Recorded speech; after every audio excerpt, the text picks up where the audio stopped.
Hey, welcome into Dom Time tonight. Jenny McCarthy on The View, and you could say, yeah, so what? It's The View. Well, it reaches a lot of people, and Jenny McCarthy is not just a showbiz person. She's a celebrity with a platform because of her child and autism. And we're talking with two guests tonight about this whole issue that roils about the amount of vaccinations and whether to vaccinate and what the right should be of parents and choice around this. Joining us is Dr. Jennifer Phillips and Saliki Flingai.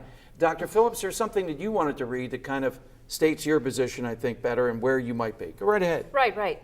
There are unanswered questions about vaccine safety. We need studies on vaccinated populations based on various schedules and doses, as well as individual patient susceptibilities that we are continuing to learn about. No one should be threatened by the pursuit of knowledge. Vaccine policy should be the subject of frank and open debate with no tolerance for bullying. There are no sides, only people concerned about the well-being of our children. And this is a direct quote from Bernadine Healy, who's an MD and was the former director of the National Institutes of Health. So this is a public position. She's the current health editor of U.S. News and World Report. So it's not just me. It's not just Jenny McCarthy.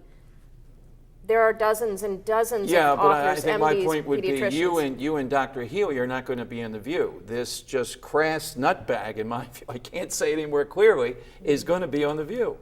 But I think you hold out to some degree, despite this imperfect vehicle. This is the churning. These are the parents' rights. These are some of the voices we need to hear. I think she's got too big of a voice, and I'm afraid of the damage. If Bernadette Healy were a regular, you on The View, sure, yeah, I'd be fine with that. That's a little bit of a different debate.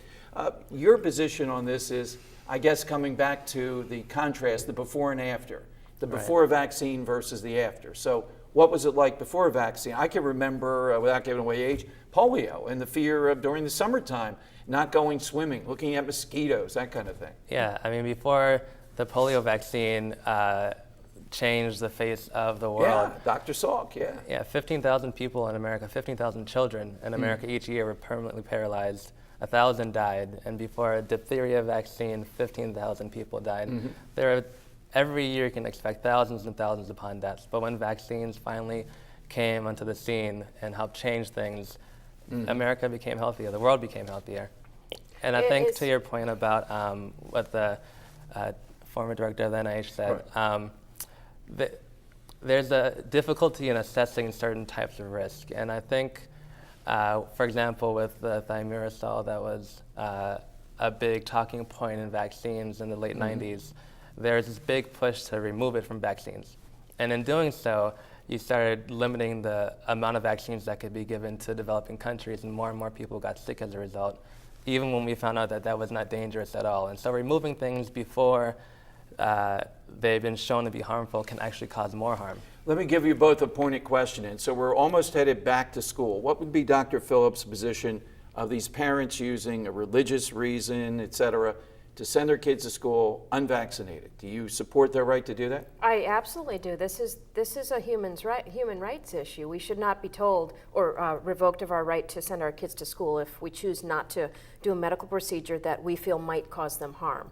I feel that this should be an informed consent, and the parent should be informed of ways to keep their child healthy if they choose not to vaccinate. So I'm not just telling everybody, don't vaccinate, it's terrible. I would never say that. I say, this is how you keep your child healthy, and so that you don't get We diseases. agree there's a mixed position, school district to school district, it seems, right? I mean, it seems some school districts demand this still and are not accepting this? Only public schools must accept a religious exemption. Nationally? No, it's statewide. Statewide, okay. State by state. Saliki, position on that? I feel that vaccinating children should be like a civic duty in a way, because you're not just affecting yourself when you vaccinate, you're improving the health of the nation. And if you choose not to, while it is a personal choice, it's a choice that's going to be dangerous for not only your child, but other children. And surprisingly to me, maybe not to you, I would characterize we're starting to see a lot more parents. It used to be that some of the people that were against this, I don't know how to describe it, I'm going to say they were more to the right of the political center. We're seeing more people to the left. We're seeing a diversity of people now that are taking up this banner. Any reason for that? That it's more across the spectrum of different types of people now that are in this camp. I would have to say that it's the people who are taking the time to do to educate themselves.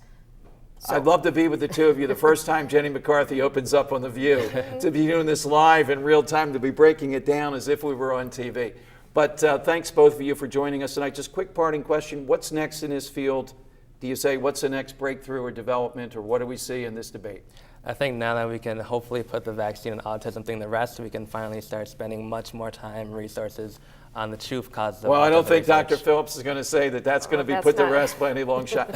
Thank you, the two of you. When Jenny McCarthy does what I think she will, we'll both have you back. Coming up, my take on today's news on Dom Time.